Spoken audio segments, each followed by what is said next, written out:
ভাই বোনেরা, আজ আপনারা জানেন এখান থেকে আমি আমার মা দেশনেত্রী খালেদা জিয়ার কাছে যাব। একটি মানুষ, যে মানুষটি এই দেশের মাটি, এই দেশের মানুষকে নিজের জীবনের থেকেও বেশি ভালোবেসেছেন। তার সাথে কি হয়েছে আপনারা প্রত্যেকটি মানুষ সে সম্পর্কে অবগত আছেন। সন্তান হিসাবে আপনাদের কাছে আমি চাইবো, আজ আল্লাহর দরবারে আপনারা দোয়া করবেন যাতে আল্লাহ ওনাকে তৌফিক দেন, উনি যাতে সুস্থ হতে পারেন। প্রিয় ভাই বোনেরা, সন্তান হিসাবে আমার মন আমার মায়ের বিছানার পাশে পড়ে আছে সেই হাসপাতালের ঘরে, কিন্তু সেই মানুষটি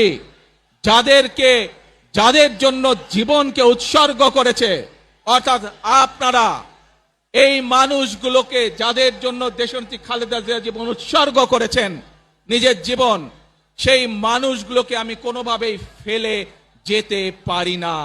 এবং সেজন্যই আজ হাসপাতালে যাবার আগে আপনাদের প্রতি সহ টেলিভিশনগুলোর মাধ্যমে যারা সমগ্র বাংলাদেশে আমাকে দেখছেন, আপনাদের সকলের কাছে কৃতজ্ঞতা প্রকাশ করার জন্য আজ আমি এখানে দাঁড়িয়েছি। আমাদেরকে যে কোনো মূল্যে আমাদেরকে এই দেশের শান্তি শৃঙ্খলা রক্ষা করতে হবে। যে কোনো উস্কানির মুখে আমাদেরকে ধীর শান্ত থাকতে হবে। প্রিয় ভাই বোনেরা, আমরা দেশের শান্তি চাই, আমরা দেশের শান্তি চাই, আমরা দেশের শান্তি চাই। প্রিয় ভাই বোনেরা, মার্টিন লুথার কিং নাম শুনেছেন না আপনারা? নাম শুনেছেন তো আপনারা? মার্টিন লুথার কিং, তার একটি বিখ্যাত ডায়লগ আছে, I have a dream.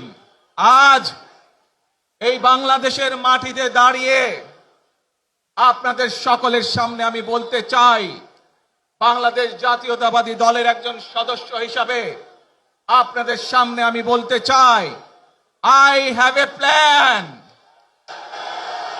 for the people of my country, for my country. 71 সালে এই দেশের মানুষ যেমন স্বাধীনতা অর্জন করেছিল, 2024 সালে এদেশের ছাত্র জনতা সহ সর্বস্তরের মানুষ, কৃষক, শ্রমিক, গৃহবধূ, নারী, পুরুষ, মাদ্রাসার ছাত্র সহ দলমত নির্বিশেষে, শ্রেণী পেশা নির্বিশেষে সকল মানুষ সেদিন 2024 সালের 5ই আগস্ট এই দেশের স্বাধীনতা এবং সার্বভৌমত্বকে রক্ষা করেছিল। I have a plan for the people of my country, for my country.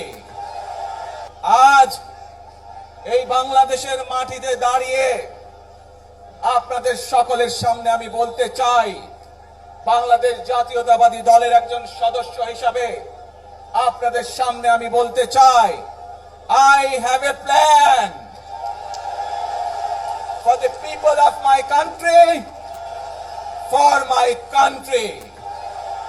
আজ এই পরিকল্পনা দেশের মানুষের স্বার্থে, দেশের উন্নয়নের জন্য, দেশের মানুষের ভাগ্যের পরিবর্তনের জন্য, যদি সেই প্ল্যান, সেই কার্যক্রম, সেই পরিকল্পনাকে বাস্তবায়ন করতে হয়, প্রিয় ভাই বোনেরা, এই জনসমুদ্রে যত মানুষ উপস্থিত আছেন, এই সারা বাংলাদেশে গণতন্ত্রের শক্তি যত মানুষ উপস্থিত আছেন, প্রত্যেকটি মানুষের সহযোগিতা আমার লাগবে।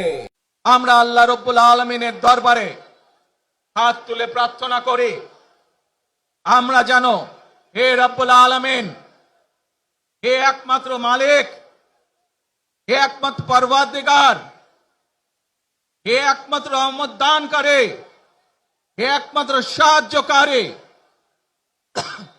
আজ আপনি যদি আমাদেরকে রহমত দেন, তাহলে আমরা এই দেশের মানুষ কঠোর পরিশ্রম করার মাধ্যমে আমাদের প্রত্যাশিত বাংলাদেশকে গড়ে তুলতে পারবো।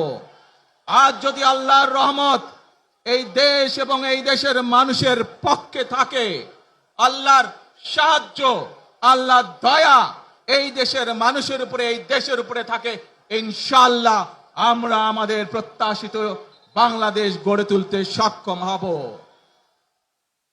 প্রিয় ভাই বোনেরা, আজ আসুন আমরা সকলে মিলে প্রতিজ্ঞা করি যে ইনশাআল্লাহ আগামী দিনে দেশ পরিচালনার দায়িত্বে যারা আসবে, আমরা সকলে নবী করিম সাল্লাল্লাহু আলাইহি সাল্লামের যে ন্যায়পরায়ণতা, সেই ন্যায়পরায়ণতার আলোকে আমরা দেশ পরিচালনার সর্বোচ্চ চেষ্টা করব।